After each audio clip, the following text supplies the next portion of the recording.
régler les problèmes d'injustice de salaire. Il faut régler les problèmes d'injustice de salaire pendant le moment où les gens y travaillent. Alors, à partir de là, il nous reste moins de 2 minutes, François Omril.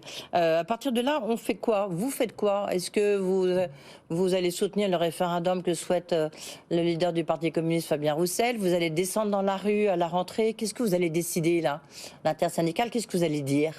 C'est ce soir l'intersyndicale. C'est difficile de parler à leur place. Il y aura, je pense, un communiqué après. Mais évidemment, mais vous, qu'est-ce que vous allez dire? Moi, vous savez, on n'a fermé aucune porte. C'est-à-dire que nous, on est prêt à faire toute action, à soutenir toute action qui permettra de mettre en échec ce projet de réforme.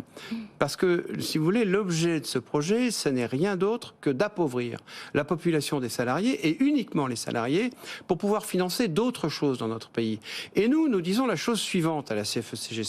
Pourquoi pas financer des choses qui ont besoin d'être financées? Mais à ce moment-là, c'est tout le monde qui doit y contribuer et pas seulement les salariés. J'observe, je le rappelle encore ici... Quelle peut être votre riposte? Pardonnez-moi d'insister, mais quelle peut être la riposte? Est-ce que vous pensez que les Français sont prêts à descendre dans la rue aujourd'hui?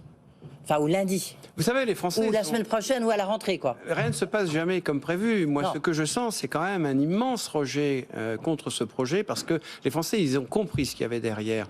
Après, s'il n'y a pas d'autre solution que de descendre dans la rue, ils descendront dans la rue. Moi, je ne le souhaite pas, personnellement. Moi, je pense que la raison va revenir au gouvernement, qui va comprendre... Non, mais vous n'y croyez pas, ça...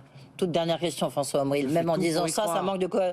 Vous avez raison, je ne suis pas crédible. Oui, non, vous n'êtes pas crédible. Hein, donc, effectivement, je blague. Dites-nous une phrase de conclusion, peut-être. Non, mais moi, je pense sincèrement que cette attaque en force sur le régime des retraites, sur des arguments qui sont faux,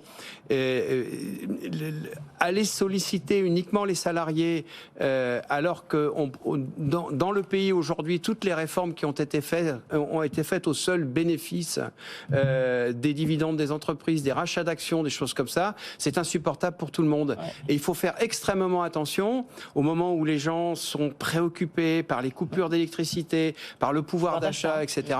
Il faut être extrêmement attentif à la façon dont il faut protéger un petit peu les gens en ne leur proposant pas de rentrer dans des dispositifs qui sont de plus en plus chaotiques. Ouais. Donc, on est parti sur un foutage de gueule, c'est une expression très forte, et en même temps, on arrive à la fin de cet entretien, on voit quand même que vous espérez qu'il y a des portes ouvertes, que ça va servir à quelque chose de discuter.